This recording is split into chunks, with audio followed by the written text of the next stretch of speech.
Dear all, welcome to the launch event of Europa Micro-credential in Sustainability. Welcome to Helsinki Think Corner and welcome to join online. I am Laura Riuttanen from the University of Helsinki and I've had the honor to act as the academic lead of the Europa Micro-credential in Sustainability. Europa is a European universities alliance of 11 leading research universities in Europe. Micro-credential is a small study unit aimed for continuous learning. And sustainability is the reason why we are here. Sustainability of our planet and living are threatened in various ways, and we need to join the forces for sustainable futures together. For that, we have invited you here today to imagine what would the sustainable futures be like. In the first part of the program, the first hour or so, we have keynote speakers here on the stage sharing their visions on sustainability. And in the latter part, we invite you to share your visions for sustainable futures, either online or by joining the workshop here at the Think Corner Fönste area. The first part we have divided into 5 themes according to the 5 themes of the micro-credential. So you will also get to know more about it. But we start with some poems. Actress and reciter Mirjami Heikkinen and musician Amanda Kauranne will perform Finnish poetry and folk music in Finnish and in English. The poems are by Kirsi Kunnas, Eva-Liisa Manner and Eeva Kilpi, and the poems are translated into English by Herbert Lomas and Suvi Lintuvaara. And after the poems, we have a video greeting from Emily Palmer, Secretary General of the Europa Alliance. Welcome, Mirjami and Amanda.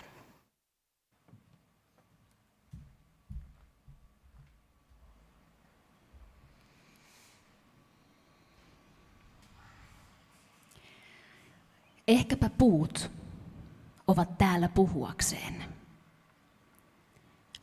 Ja minä, että kuuluisi niiden ääni.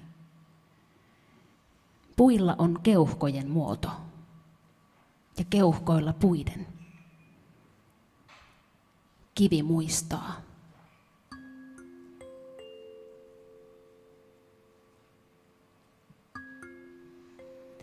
Maybe trees are here to talk, and I am here that their voices would be heard. Trees have the forms of the lungs, lungs forms of the trees. A stone remembers.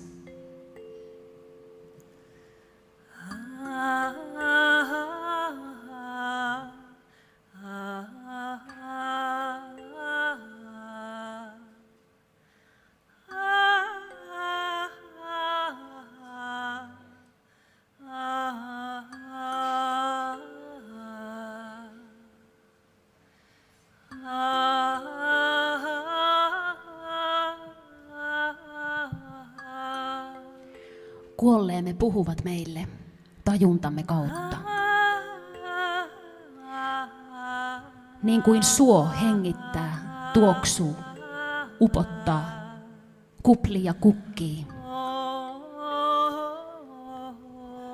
Ojentaa marjojaan ja kantaa karhua. Niin kuin tuuli käy suon ylitse. Tuudittaa tupasvillaa silmän kantamattomiin, niin kuin kuolleittemme läsnäolo. Tajuntamme on heidän maastonsa upoksissa.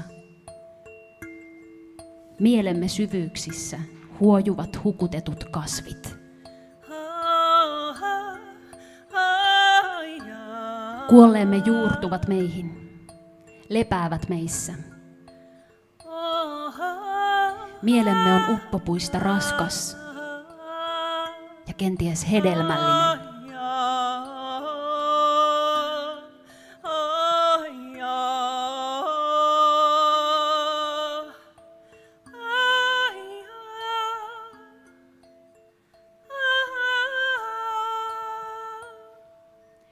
Kenties sen onteloissa jokin ketjuuntuu ja jokin meille tuntematon ojentelee vaivihkaa tarkoitustaan, joka, mikä huojennus,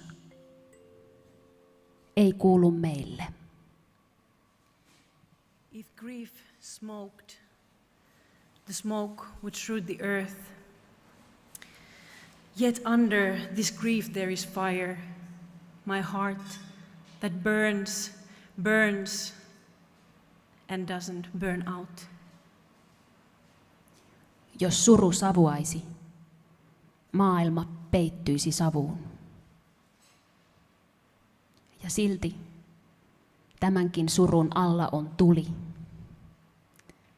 Sydämeni palaa, mutta ei kulu.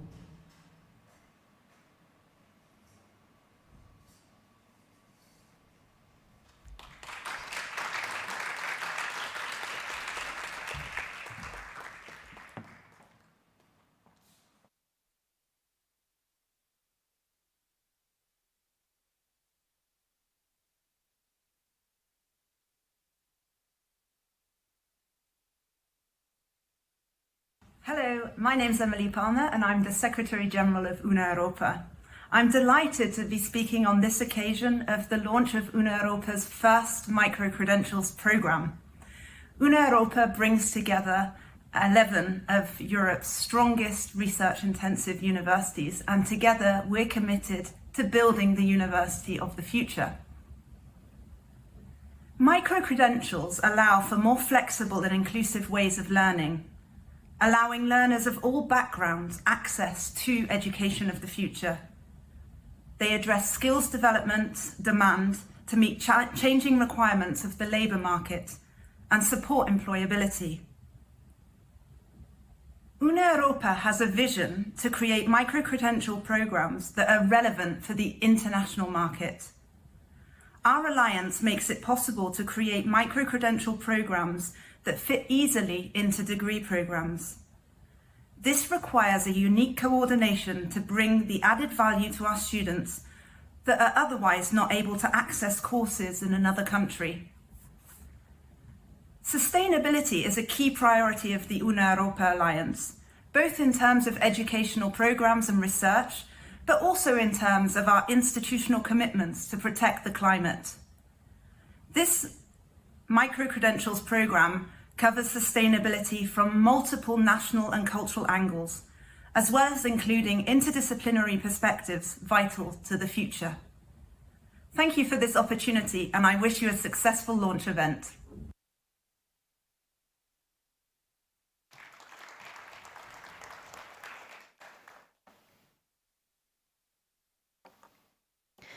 So, Europa Micro-credential in Sustainability is a 10-credit study unit consisting of 5 massive open online courses, MOOCs.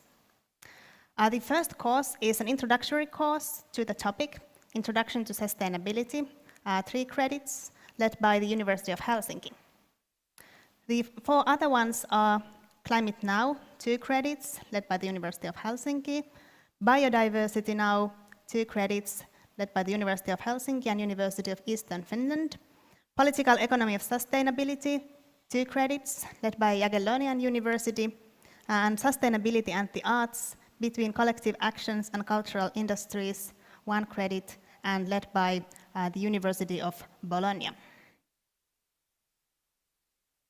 The learning outcomes are that by completing this micro-credential in sustainability, the learner has gained a holistic understanding of global sustainability challenges and how they are addressed by the Sustainable Development Goals set by the United Nations, a basic understanding of the foundations of climate change, biodiversity loss, as well as sustainable economy, perspectives on how sustainability is addressed in the arts, namely visual arts, architecture, cinema, and media.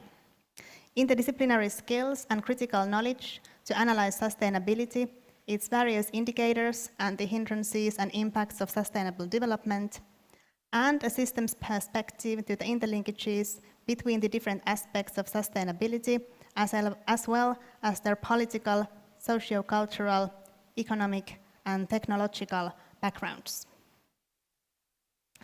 And now we hear more about these topics. First, I invite to the floor Professor Tom Berling and PhD researcher Joula Siponen. Tom Berling is a Vice Rector of the University of Helsinki, whose duties include sustainability and social responsibility, societal interaction, campus development, and the well-being of the university community. Professor Berling currently acts as the chair of the Sustainability Working Group under UNIFI, a cooperational organization of Finnish universities, which has resulted in 12 theses on sustainable development and responsibility that represent the Finnish universities' shared ambition and will to drive change that has global impact. Professor Berling will share his visions on sustainable futures and what is needed to get there. Joula Siponen is a PhD researcher at the University of Helsinki, Institute for Atmospheric and Earth System Research. In her PhD, she is working on climate change competencies and how they should be taught in higher education. She has been coordinating the creation of the introductory course for Europa Micro-credential in Sustainability. Thank you, Laura, and a heartily welcome also on my behalf here to University of Helsinki Think Corner. You gave me a rather difficult question, but looking at the heading of this course, I would like to emphasize to look at the first and the last word. First, together. Nobody can change the world alone. Nobody can make the society sustainable alone. This course has been done together with our Europa friends in the true spirit of an European university network. By this, all students, and remember personal too, have a possibility to gain common knowledge and understanding on sustainability. But even more, much larger, a sustainable future can be gained only by working together with the whole society. So first, together, it's collaboration. Then the last word, futures. In my view, our future lies in knowledge, in research and decisions made based on research. Thus, we universities have an unique possibility and of course an enormous responsibility to promote sustainability by all means. The society expects us to give answers how to solve the challenges we face. The second thing is then research and decisions based on that. Research and education are our specialty in universities, but it's remember that and in these we can contribute more than any other actors in society. But however, it is also equally important that all our own functions are sustainable. So we should all, each and everybody of us, look and analyze our own activities on the campuses. Do we really function as we teach? As a big factor, we are a role model for the whole society. So our own activities have to be sustainable. The big problems, I think that we all agree on that the mitigating of the climate change and preserving biodiversity are the biggest challenges we face just now. However, I would like to think of sustainability in a much more holistic way. A sustainable future is so much more, including economical sustainability, cultural sustainability, social sustainability. In a way, I'm a bit sad that sustainability is perhaps seen as a reaction to different crises. And I hope that this course and the discussions this will make, you think like I, sustainability is as a good thing. It's a way to save our good living and save our planet. It's not a negative thing, a reaction. It's a positive, proactive thing. Well, to continue, we need knowledge, and I think that this course is an excellent way to share knowledge we have on this matter. Thank you, Tom. Thank you for your very, very inspiring words. I am here to talk a little bit about the Introduction to Sustainability course, which is the first part, the opening part of this whole micro-credential. And this course is a combination of kind of trying to define what is sustainability, how can we define sustainability, and what kind of dimensions are included when we talk about sustainability. Because it is, like Tom said, it is about not only biodiversity, not only about climate change, it's also about social development, it's about economic development, and all these different aspects are extremely important, and we need to see it as a whole, as a holistic combination of topics. And it is included in everything that we do in society. And since it is a very hot topic currently in society, I just want to kind of focus on the fact that we talk about sustainability a lot. It is everywhere, it is part of everything, but we might not always share the common language how to talk about sustainability. What is it and where does it come from? And we just often throw the words in and not necessarily know how to talk about it or what do we mean. And this course is a good example of how we can bring together different kind of definitions, what do we mean with sustainability, and to bring a common language that we can use in these discussions. And the course starts by defining different ways to talk about sustainability, but it also talks about the history of sustainability. Where did we come from when we talk about sustainable development goals, for example? And via this road to what is sustainability, then we start to talk about ecological sustainability, then we talk about social sustainability, then economic and cultural sustainability. And in the end, the course comes to the conclusion of towards a sustainable future. Like Tom was also mentioning, this is what we are going to talk in the end. Where are we going? What is the future that we want? And in defining what we want, we really need to also consider the ethical considerations. We need to think normatively about these things, and we need to kind of also go behind what do we value and what do we want to sustain and what do we want to change. And these topics are also part of this course throughout the course. So trying to go behind your own values as well and try to critically think what do we need, what is needed in the world for all of us, for it to be sustainable, to live in. And since sustainability problems are a very much wicked problem, and we have really not found necessarily all the solutions we need, and not everything is clear to us how we need to go forward. So what I think is also very important to remember is that we need to be kind of humble in the face of this grand challenge, and we need to be kind of able to understand that we might not know everything, and we might need to come up with solutions that we don't know yet. And we need to be able to also withstand this kind of uncertainty. And this is an important part of the course as well. And Dom really mentioned a lot about collaboration, and I think this is a very, very important part of this whole micro-credential, but it's also part of this course. And this course is kind of meant to give you inspiration. It's meant to give you a background where to start from and how to get forward. And these kind of themes are also taught about by the concepts of agency, vulnerability, different kinds of responsibilities that we have towards our own planet, towards our life, towards others' life, and all of us.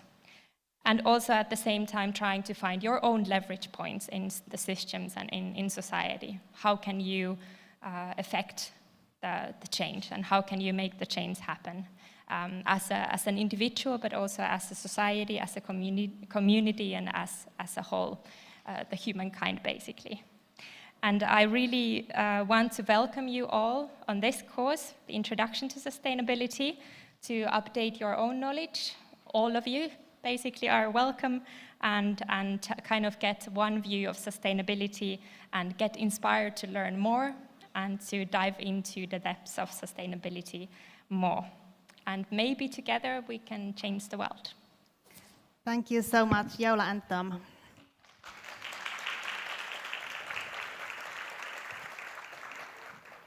so learning about and learning towards sustainable futures.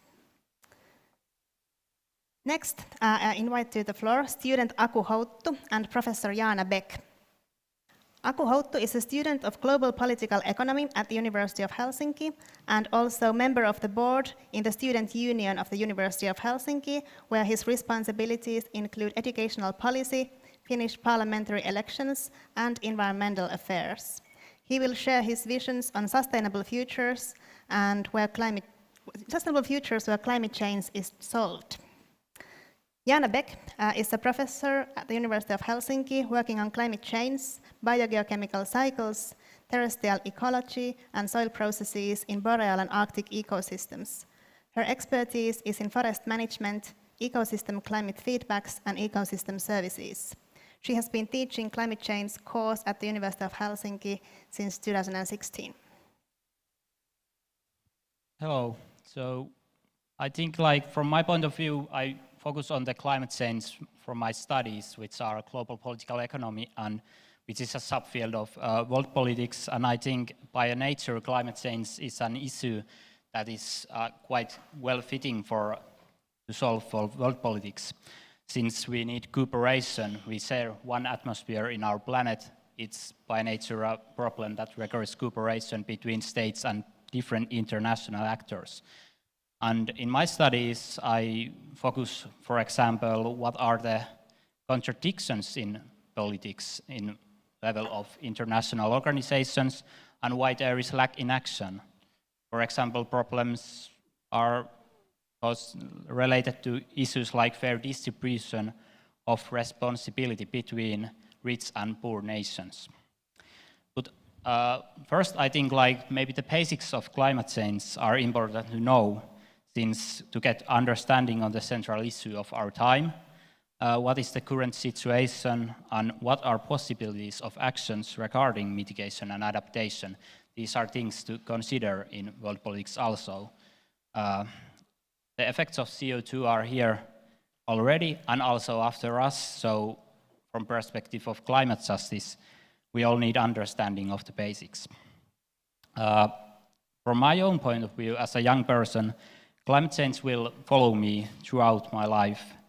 Intergenerational justice must be also acknowledged, since the actions of today will affect the lives of tomorrow's generations. If I look forward for the future, for example, what the world will look like in 20 years, I hope that positive action has taken place.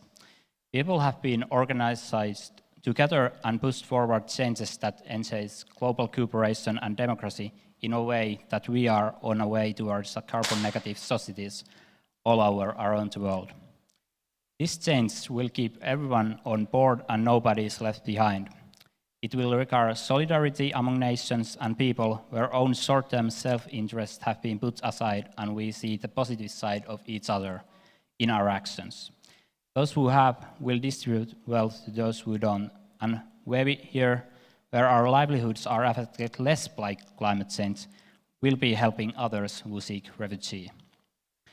And maybe to point out to the Europa, I think this is also a great example about this global cooperation and its possibilities, since also universities are global actors, and itself this Europa Alliance is an example of this cooperation.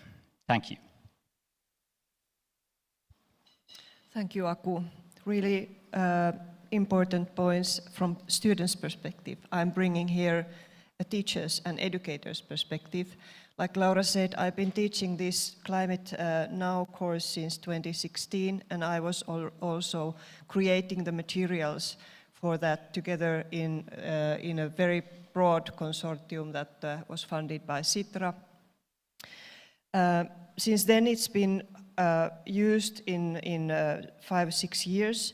And of course, material requires updating because things change. They don't stay as they were in 2015 when we created. So it's been recently updated by the collaboration with the University of Edinburgh and Complutense University of Madrid and Helsinki University. So it's now up to date to what we know at the moment on climate change. One of the important messages for this course is that The contents are bringing knowledge on what climate change is, what it means to everybody who is living on this planet. But it also brings the message that nobody of us can tackle this alone. We need multidisciplinary work. We need many different disciplines, scientists from different fields. Also artistic collaboration is really important to deal with the anxiety that is naturally coming when we face such a grand challenge of changing climate. So future is unsure. We know that things are already changing. We see the changes happening. So we have to bring tools for people to cope with this anxiety. And knowledge is one of those tools. The material is like all the materials, they are online, they are MOOC materials, they are fully self-standing, they are accessible from anywhere. So students can go on their own pace, focus on items that they feel are more important and most important for them. So select some items that they want to learn more. The topics range from climate change as a physical and natural science phenomenon, what is climate change, what it isn't, to mitigation, how we can devise maybe tools to stop this and have it progressing slowly. And then, of course, we have to face the fact that we have to adapt. We have to change our systems, the social systems, the important cultural relations are also there, climate negotiations. The course talks about food security, about forest management, how these can be maybe affected by climate change, and how also they can be tools for mitigating and adapting, needs for adapting to climate change. The material contains not only facts, it also contains interviews and videos of people who have faced the climate change in their life, like coffee farmers in the Andes, or people who suffer from lack of water in some other areas. People who are talking about the insurance sector, which is highly affected by climate change. We see that they have to invest a lot of money to protect their properties or the livelihoods from the impacts of climate change. So bringing also this kind of personal view to the learning outcomes, I think that this brings the topic also to a personal level to whoever is using using the material, because then you can connect. You can connect the face that this coffee farmer is really suffering from what climate change is doing. And then it also provides some tools to tackle this problem, what kind of things we have to consider when we start adapting to the changes. So I think that this course is really very, very much needed in all of the areas of the university studies and elsewhere as well. Thank you. Thank you, Aku and Jana.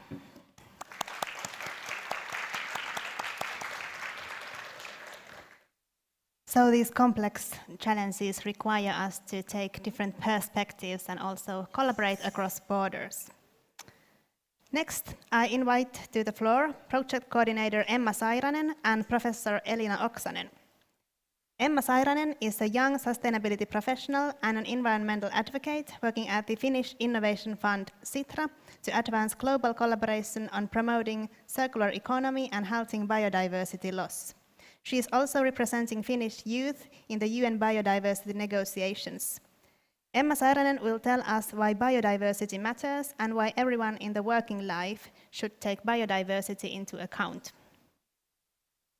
And Elina Oksanen is working as a professor in plant physiology and biotechnology at Department of Environmental and Biological Sciences, University of Eastern Finland.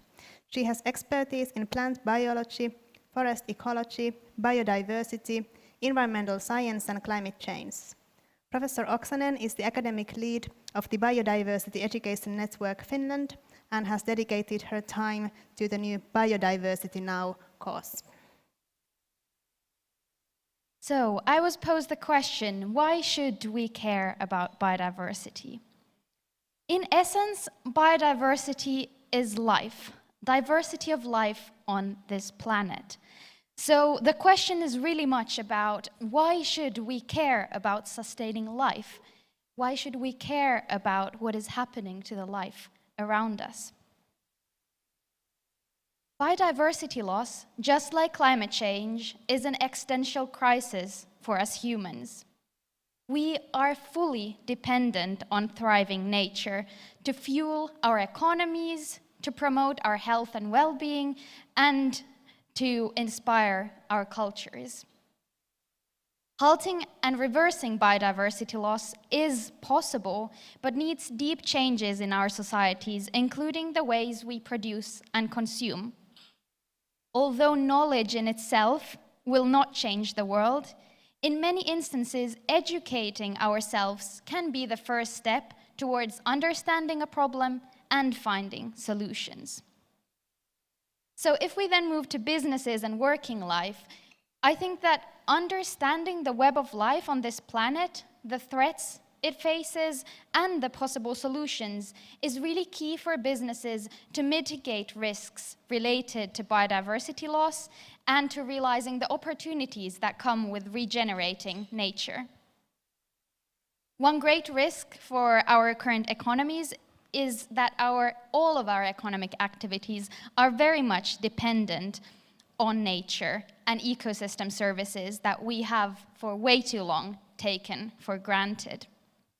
World Economic Forum has estimated that half of the global GDP is either moderately or strongly dependent on biodiversity. While depending nature and enjoying all the goods that we get from lands and seas, we are simultaneously shooting ourselves in the foot. According to estimates, food, energy infrastructure, and textile sectors cause 90% of biodiversity impacts globally. So I would say that it's no wonder that when World Economic Forum interviewed global business leaders about the risks that our economy will likely face in the next decade, biodiversity loss was mentioned as the third largest risk for us. Well, then I also said that biodiversity loss can kind of bring opportunities if we start tackling the issues.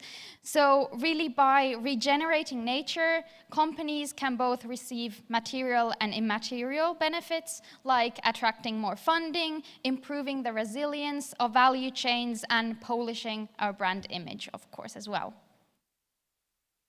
Besides, I would also say that the pressure for companies to start reacting to biodiversity loss is slowly rising up. So we have new legislation coming up, we have the UN biodiversity negotiations going on, we are trying to come up with new global goals to halt biodiversity loss, and we have, for example, the EU biodiversity strategy that is being implemented as we speak. Also, the financial sector is waking up and starting to demand companies for action, as are consumers. So the time to jump on the bandwagon is honestly now. And a good place to start is by educating ourselves about the basics of biodiversity. So as a final note, if you care about life in general, about thriving human life, you need to educate yourself about biodiversity. Each of us has a role to play in halting the loss of nature. And doing this really makes sense, because in the end, taking care of life around us will cost us much less than destroying our life support system. Thank you, Emma. I'm going to tell you how our new Biodiversity Now course is going to respond to that needs in the working life and in the society. So this Biodiversity Now course is showing how biodiversity loss is connected to all actions of the society. then it's showing why we cannot continue business as usual. And also how we must work together for halting the biodiversity loss in the same way as we are already doing for climate change mitigation. Working life and companies, they must know not only the environmental impact what they have, but also the responsibilities and possibilities for nature positive solutions. And this course is giving the basic and comprehensive understanding of biodiversity issues. And the course has been made in collaboration with Biodiversity Education Network in Finland, Climate University and Europa, and with a huge number of biologists, social scientists, economists and other people from different fields of science. And together we have designed 5 learning modules. First of all, Module 1 is introducing what is biodiversity and what is biodiversity loss, which is the starting point for understanding the topic and to have a common language. Then Module 2 is giving examples of biodiversity loss from different parts of the globe and also explaining the values of biodiversity. So ecological values, social values, cultural and aesthetic values. And special attention here is paid on forest owners and farmers and also indigenous people that have a deep knowledge about safeguarding the land and biodiversity. Then Module 3 is showing how environmental and human factors like climate warming, pollution, wildfires and use of land are affecting biodiversity. And it's explaining why we need genetic diversity, both in our natural ecosystems and in man-made or managed ecosystems, as well as for human health and well-being. Then Module 4 is explaining how we can halt and stop biodiversity loss and how biodiversity can be included, for example, in landscape planning.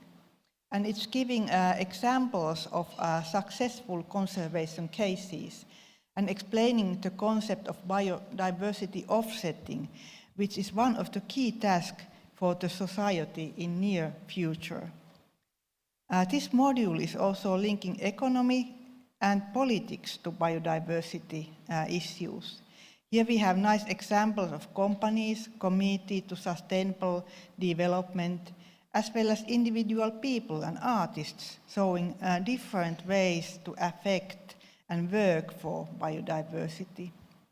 And then finally, Module 5 is giving key information about policy tools, EU actions, negotiations, as well as activities of young people, which is very important. And at the end, we have the key facts from Das Gupta report, and at the top of that, his interview in Helsinki, putting our economy within the nature. So all this information and knowledge is necessary for implementation and transfer of knowledge to the society. The need for biodiversity mainstreaming will become clear, as well as the need for multidisciplinary collaborations between academic and non-academic actors, and nationally and internationally. As a whole, the course promotes positive thinking, which is needed for the actions and for the implementation. So welcome to visit the course and to see what we have. We have a lot of videos and diverse materials there. Thank you very much, Emma and Elina.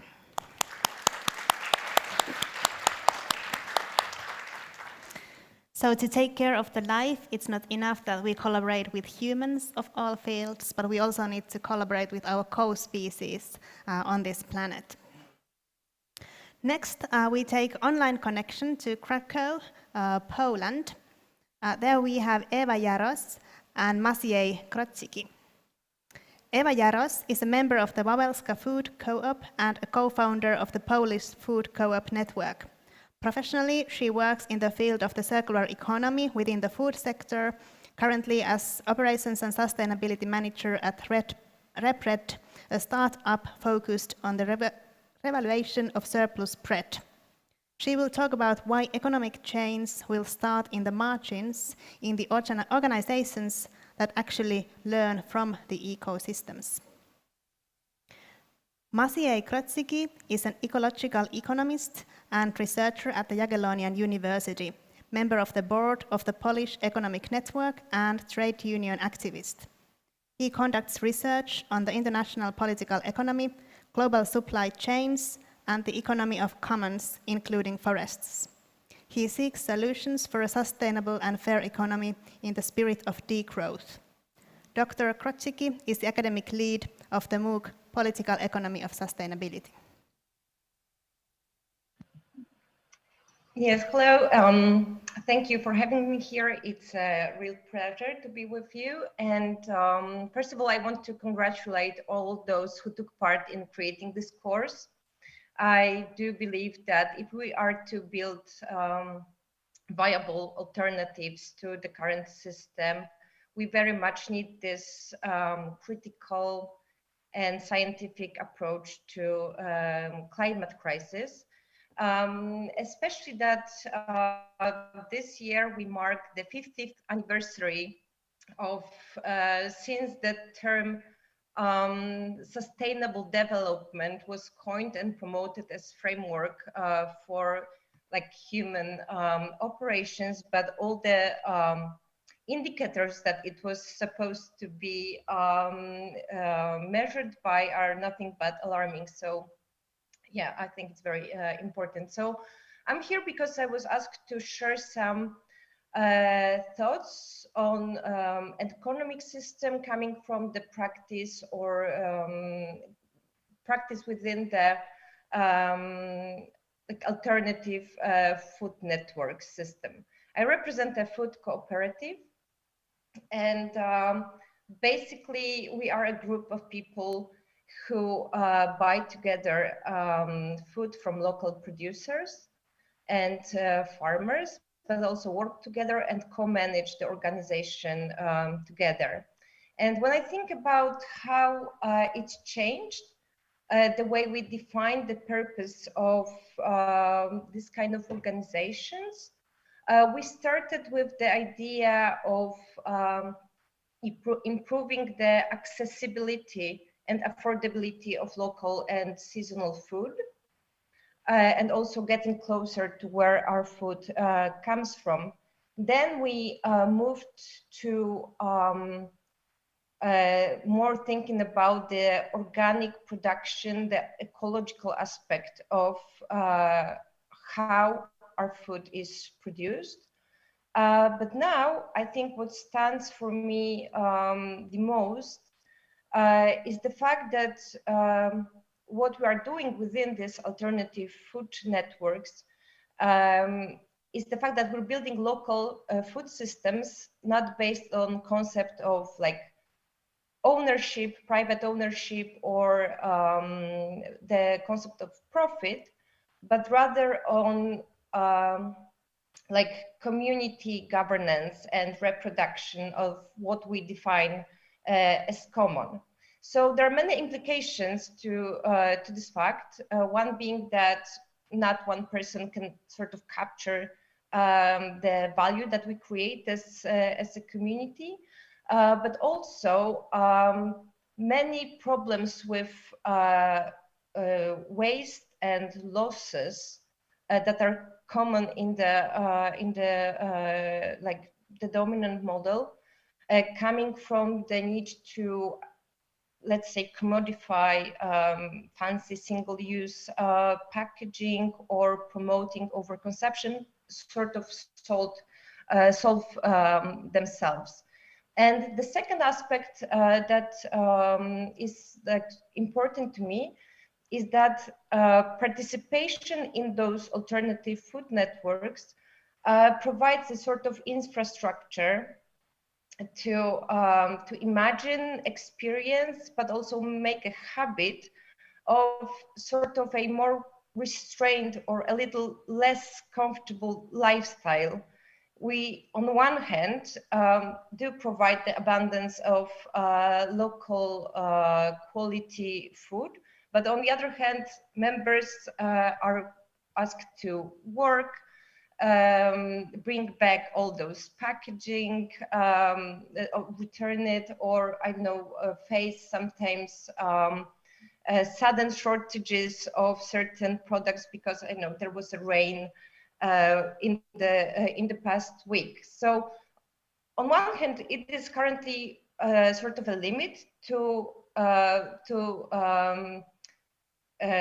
the growth of this model, or but on the other hand, I think since we know that the current consumption models within the the current dominant models are not sustainable, we sort of work on it and transform it, not as a crisis management, but by design. Thank you. Hello, everyone. I hope you hear me well. So I'm very glad that we had Eva as our guest practitioner, because actually in our MOOC on political economy of sustainability, we refer quite a lot to agriculture and food production. And on this example, I would like to show you the three quite interesting contributions which we hope we make in our course. And these are also pre-motivations for students and other people to join the course. So first, we try to teach how economy and production of diverse goods is actually deeply integrated with nature and with social relations, and that our economies actually depend on nature and not the other way. So to give you some example, did you know that actually contemporary agriculture is responsible for even 80% of deforestation and is one of the major drivers of greenhouse gas emissions as well. But also in the conditions of recurring droughts and heat waves globally, this is a major constraint to the agriculture itself. So here we see that the mode of production actually depends on also on the climate change. Second, we try to underline the large role of power relations, so the political aspects of economies as well. How do we define it? We focus on ownership, on financing, on inequalities, for instance, and also on the governments. And yet another fun fact, so to say, contemporary meat production in the agriculture, it takes even 80% of farmland. However, it delivers only 20% of calories or energy intake globally. So this is a quite of outstanding fact, which shows how profit motive and power relations somehow impact the allocation of land and also allocation of food.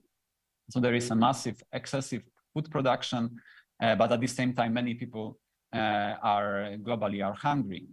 And third is that we, after describing the state of the art, we search for the solutions. And actually, these solutions are already there.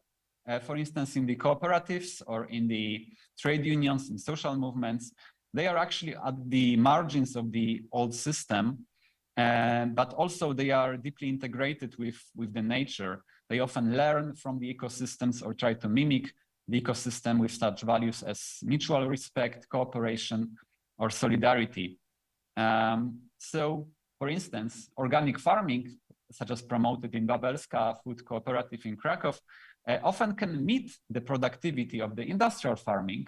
This is one of the research conclusions. However, with much lower pressure on the environment, with much lower soil erosion or impact on biodiversity. So if you want to learn more on such practices, also to find inspirations for your actions in your personal life, education, business, or activism, we invite you warmly to join our course. Thank you. Thank you very much, Eva and Maciej.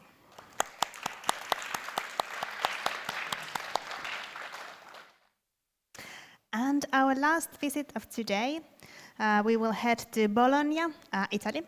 And there we have Associate Professor Francesco Maria Spampinato. Francesco Spampinato works at the Department of the Arts, University of Bologna. His research in the fields of contemporary art history and visual studies focuses on the relationships between contemporary art, media and technology, with particular attention to topics such as postmodernism, collective practices, media experimentations, and the impact of personal computers and the internet on visual culture. Spampinato is the academic lead of the MOOC Sustainability and the Arts between collective actions and cultural industries.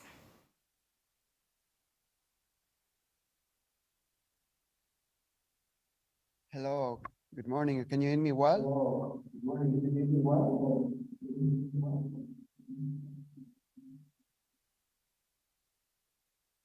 Hello, Francesco. Let's try now.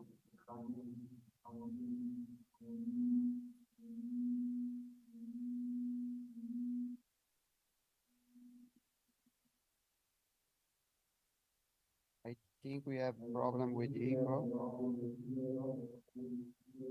The voice is circulating a bit. I hope we will be able to fix it soon. Okay, let's try now. Can you hear me now? Yes, now it's perfect. Hi, Francesco. Laura, can you hear me? Yes.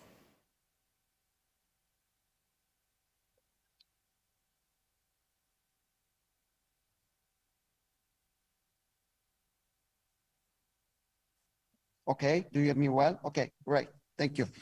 Okay, so thank you very much for the introduction. Okay, great. Okay, I don't hear my echo anymore. Thank you.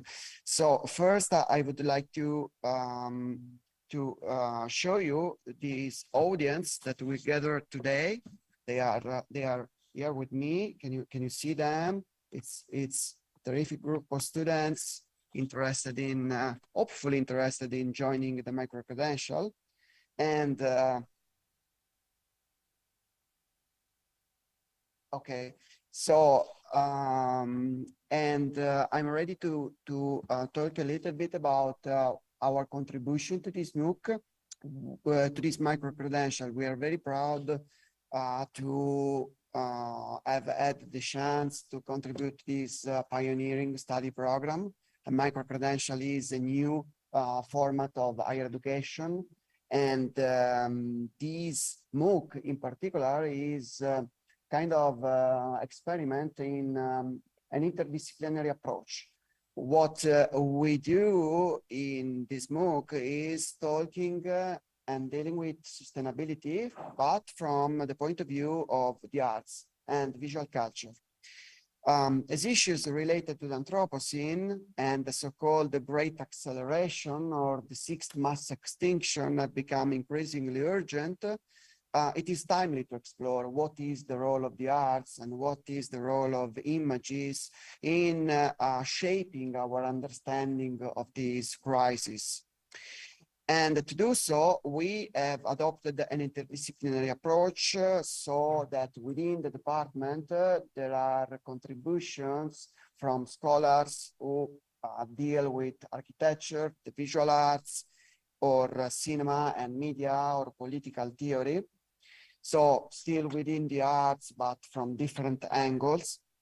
And what we deal with, what we discuss is issues of sustainability from a visual and artistic perspective, the role that images play in our understanding of the problem, the responses of art activists and social movements in highlighting power issues on a geopolitical scale, the development of strategies of sustainability within cultural industries. This is particularly interesting in terms of production. And we finish with offering some solutions, possible practical solutions to cope with the ecological crisis.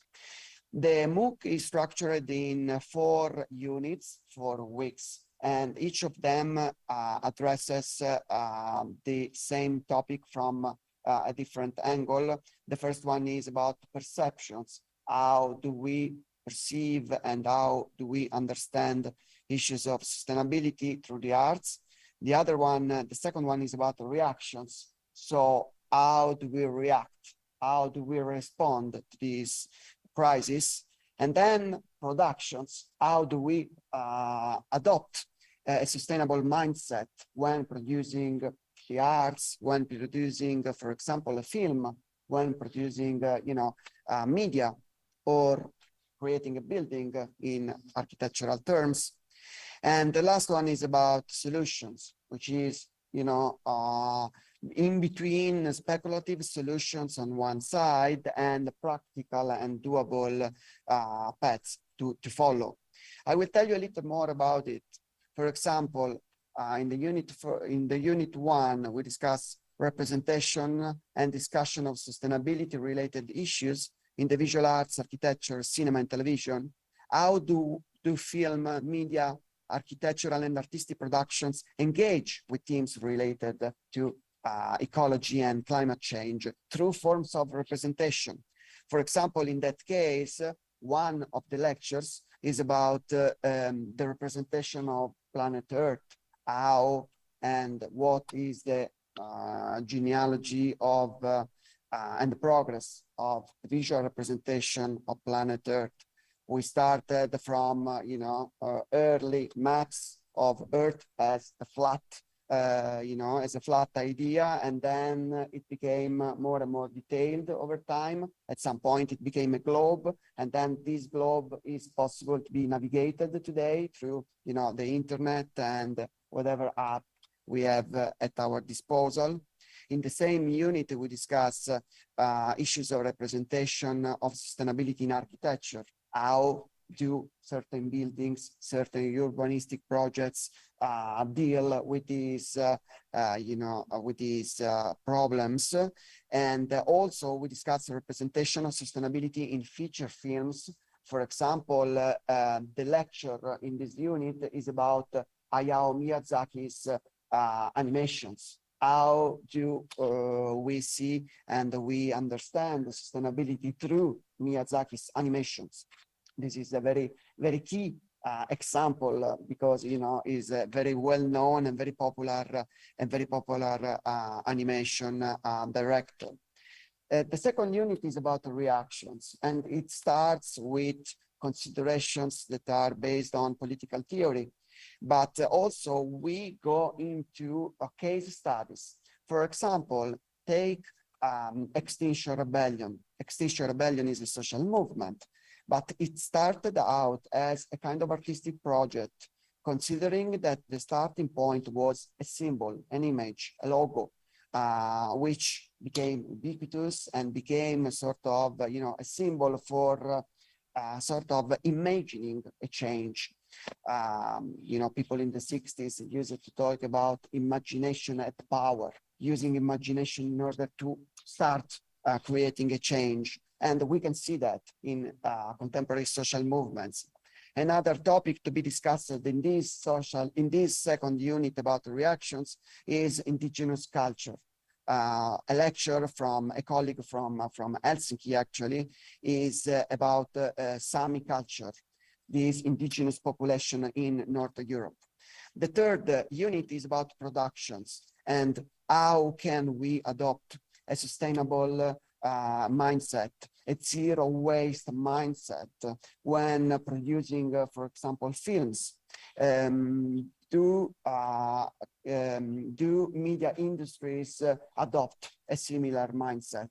Are people producing films, for example, considering the fact that producing a film in a certain location changes completely the ecological impact of that production? And then we finish with solutions. Artists are not the people who normally are supposed to give solutions to solve the problems.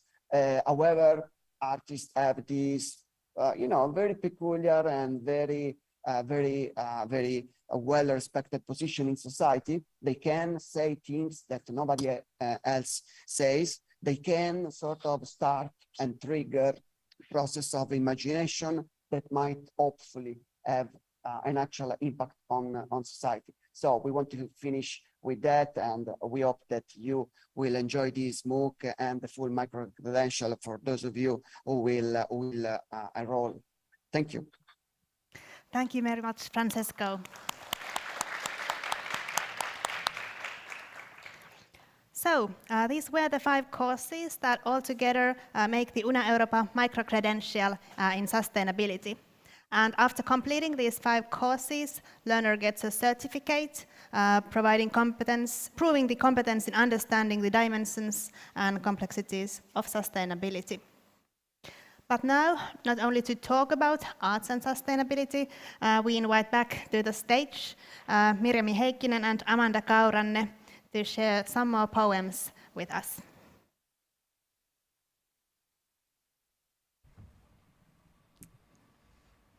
Thank you so much. So we are going to hear still poems of Eva-Liisa Manner and Eeva Kilpi. And a special thanks for Suvi Lintuvaara for the translation in English.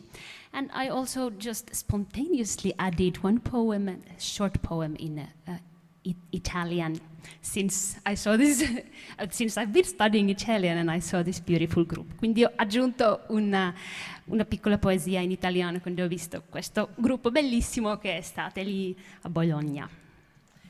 And this sound that you will hear, it will not be from some computer fault or something else. This is an old C cassette that is not anymore used, but now it's used in art to create a bit this sound of the forest.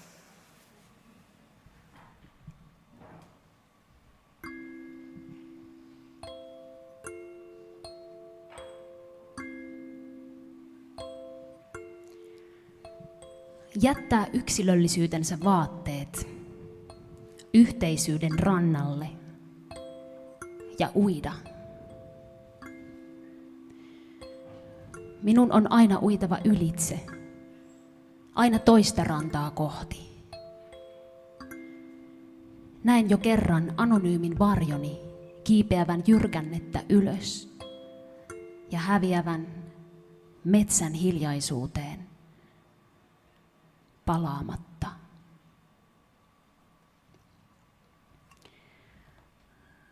To leave the clothes of your individuality on the shore of communality and to swim.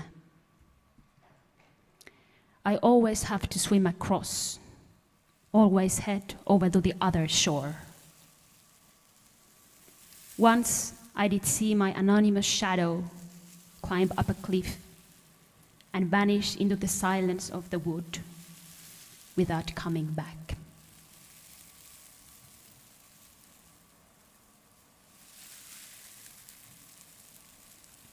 Il tuo bosco, vai e cercalo. Il vento soffia tra gli alberi. Vai tranquillo, riposa. Appoggia la tua testa sulla radice di un albero. Guarda il cielo. Leggi le nuvole. Cerca il tuo bosco.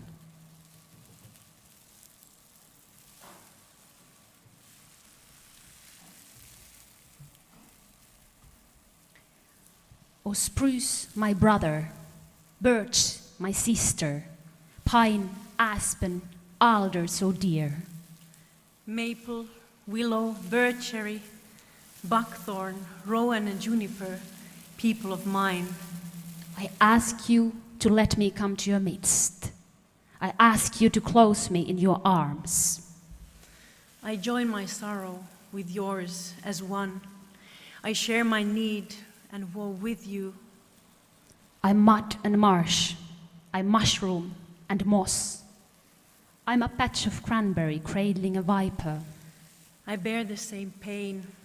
I fear the same fear. I don't sell or buy. I ask only to be.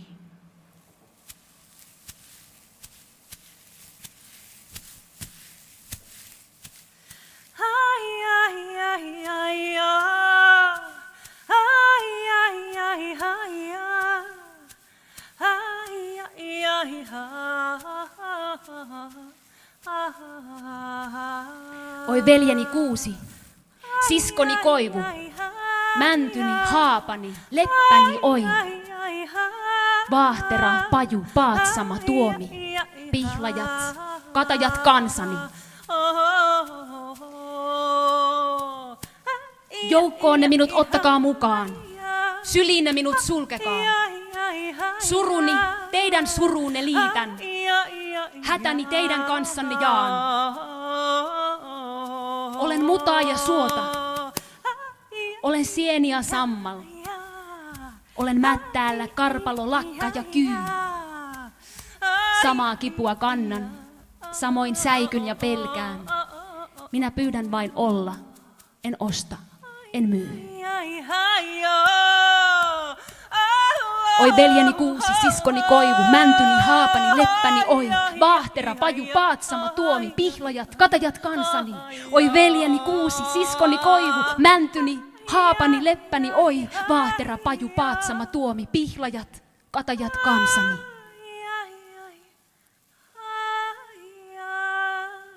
Vaahtera, paju, paatsama, tuomi,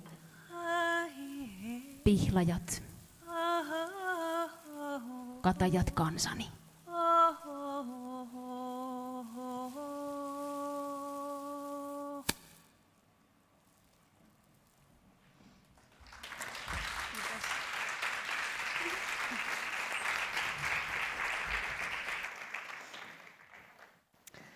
Thank you everyone for joining us either here in Helsinki or in Krakow or in Bologna or online.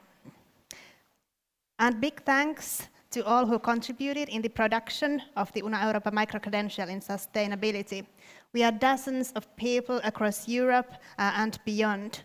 We are academics, practitioners and students who are working with education technology, study administration, agreements, who have provided their expertise and time, shared their knowledge and thoughts on sustainability via filmed videos, written text, illustrations, and in the ideation workshops.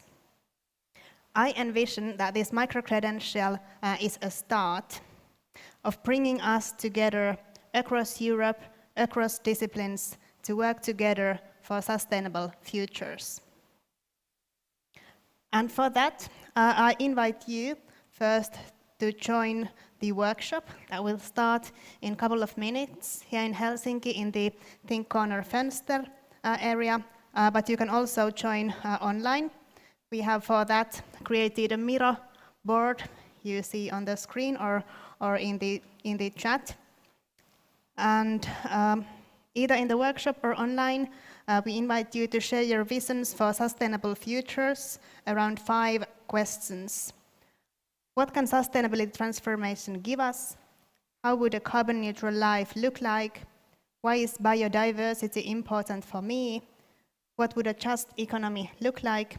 And how can art help us imagine sustainable futures? So please post your thoughts on there.